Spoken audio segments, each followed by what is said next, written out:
All right, we are here. It is time for some football. We're going to talk college football first because even though we have some NFL going on Thursday, we also have an interesting college football matchup going on Thursday between UAB and Miami. And it's going to be Derek King's debut as a Hurricane after he abruptly left Houston last year, which caught everybody by surprise. Yeah, Houston got off to a rough start, and he decided I'm gonna give it a try next year in a bigger program. um, a lot of people thought he might have gone pro after those first four games, but he decided to transfer to Miami, and I'm excited to see what he can do with the Hurricanes offense. I'm not ready to jump on the Hurricanes yet. They've been back, the last 3 years, and they've never really been back. So, kind of like with Texas, you believe it when you see it, right? Well, I'm going to be on the Hurricanes for Thursday night. Minus 14.5 is the spread, and I'm going to take it because minus 700 at money line, there's no value there. I am a little worried that it's just over two full touchdown scores at 14 and the hook, but they're playing UAB, and even though UAB got a 45 to 35 win last week, it was against Central Arkansas, so I don't really care. If anything, that just shows me that the UAB offense can score a little bit, and it hints at the over-under, which is 54.5, but I'm not going to touch that right now because I want to see how the Hurricanes do. But minus 14.5, I'm confident enough to take that. For all I know, the defense could show up and they could completely shut down UAB, and a team that scored 45 points last week scores nothing.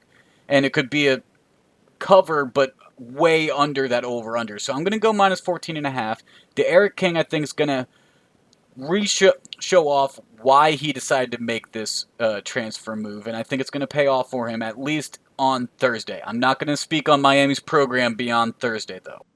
Yeah, no, I totally think there's reason to believe in the hype. I mean, going into last season, he was a Heisman dark horse candidate, and he was a big transfer for Miami to get, and they're hoping he can lead their offense. I'm going to be on some stuff on Saturday, though, Higgins, in college football. I'll start off with Eastern Kentucky, West Virginia. The over-under in this one is set at 55.5. I honestly think West Virginia could score 56. So I that's really what I'm betting on. I'm betting on West Virginia to score 6 touchdowns here. No, excuse me, 8 touchdowns. Well, Vegas thinks West Virginia can score at least 6 touchdowns because the spread's at 40.5. That's larger than the Clemson spread, which is a spread that I'm on at 33.5. They're playing Wake Forest. I think they're going to blow out a team that doesn't have an upperclassman quarterback. I think the defense is just going to overwhelm Sam Hartman. That's why I'm on Clemson. But to your pick here, Brett, 55.5, considering a spread is 40.5, is rather shocking to me. I think that means Vegas has to expect that Eastern Kentucky is just not going to score at all. Yeah, they did not look good last week. I don't expect them to score very much. I'm hoping for 7 from them. And then West Virginia would only need to score 49. But I really do believe West Virginia could get the full 56 on their own. And then to talk about that Clemson game that I just mentioned, I'm on Clemson minus 33.5 at Wake Forest. Now, my only concern with this game is Clemson comes out too hot as the number one overall team, and then the second half goes to the entire second team, and Wake Forest scores some garbage points or something like that. But I think Clemson's going to run right over them, to be honest. The over-under's at 59.5. Clemson's minus 10,000 on the money line. Minus 33.5 doesn't feel too terrible for a week one matchup with the top team in the nation. This is not the same team that Wake had last year. Jamie Newman is now sitting out at Georgia. Sage Surratt is now sitting out. He was their best wide receiver a year ago. I think Clemson's going to blow them out too. I, like you, am a little concerned that maybe maybe they get out to too big of a lead, but I think 33.5 is pretty safe. I think Clemson opened with Georgia Tech last year and beat them by like 40 plus, so it's definitely doable for Clemson versus a bottom ACC opponent. And last year, when Clemson faced Wake Forest with those talented players that you mentioned are sitting out or have transferred, Clemson still won 52-3. So I'm not too concerned. Not too I think it's concerned. an easy play there. Clemson minus 33.5.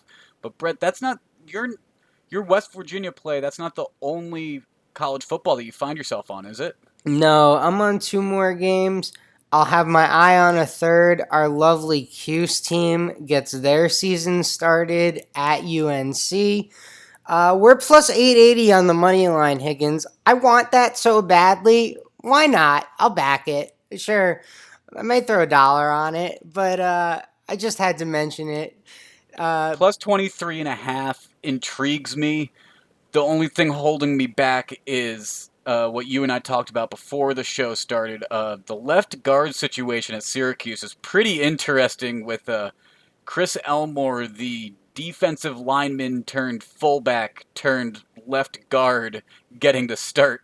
yeah, Cuse fans know him like the Rhino, number 5. It was disappointing to hear he won't be wearing number 5 on the O line. That was what I was rooting for out of the story.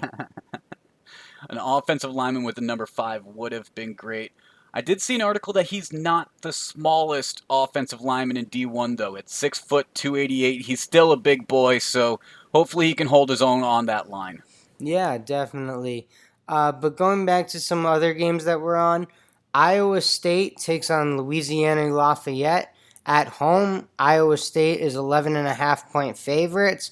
Brock Purdy is an NFL quarterback prospect. I hope you can beat Louisiana Lafayette by more than 11.5 points if you want to play on Sundays.